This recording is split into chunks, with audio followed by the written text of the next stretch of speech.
Good morning. I'm watching a detective series called Bosch, and this is a series. I've also read books about this detective, Harry Bosch, and of course, like most detective series, he follows the clues to solve the crime. A little bit like Hansel and Gretel following the crumbs. And it's interesting because I find that there is a parallel to our faith in the divine, because that's really who our faith is based in, right? Our faith is not based in the church, though that's part of it. Our faith is not based in the religious community or the religious people in our lives that share our convictions, though that's part of it. But our faith is really lodged in the divine, in God, so that there is no question about, when we move forward, when we're detecting clues, who our faith is based in.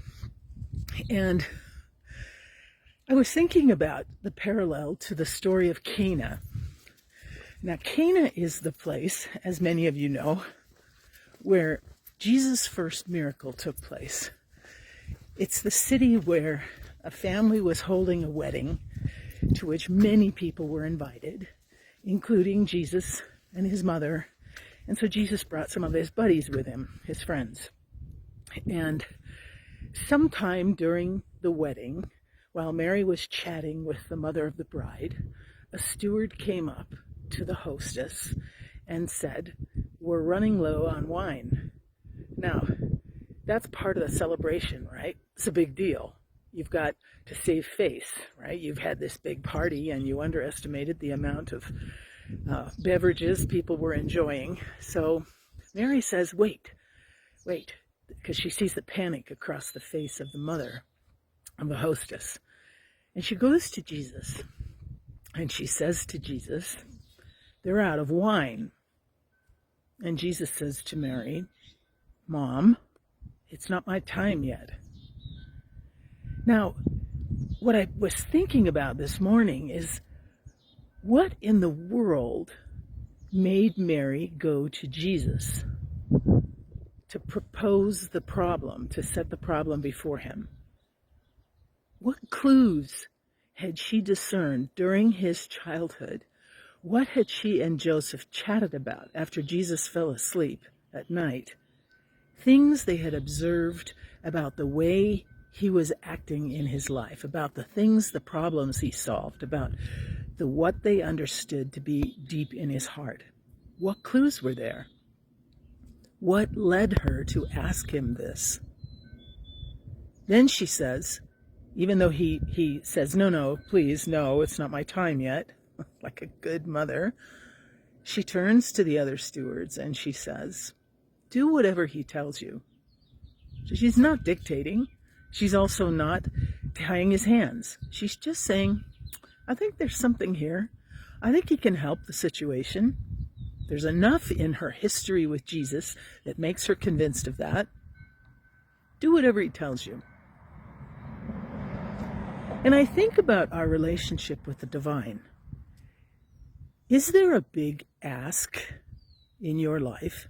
Is there a big request that has led you to come to Jesus to ask for help with this big problem? What kind of clues have existed in your relationship with Jesus, with the divine, with God, that bring you to God with this request? And if there are clues that actually bring you to God, then isn't it worth asking? Yeah, but I'm not sure. Am I imposing? Am I asking something too big? So, like, what if I ask and God doesn't come through? Do whatever he tells you, Mary says. Can we approach God with our big requests and allow God to respond freely? Or do we have an ultimate goal in mind? Do we have a plan that God needs to follow in order for us to feel right about having given God our problem?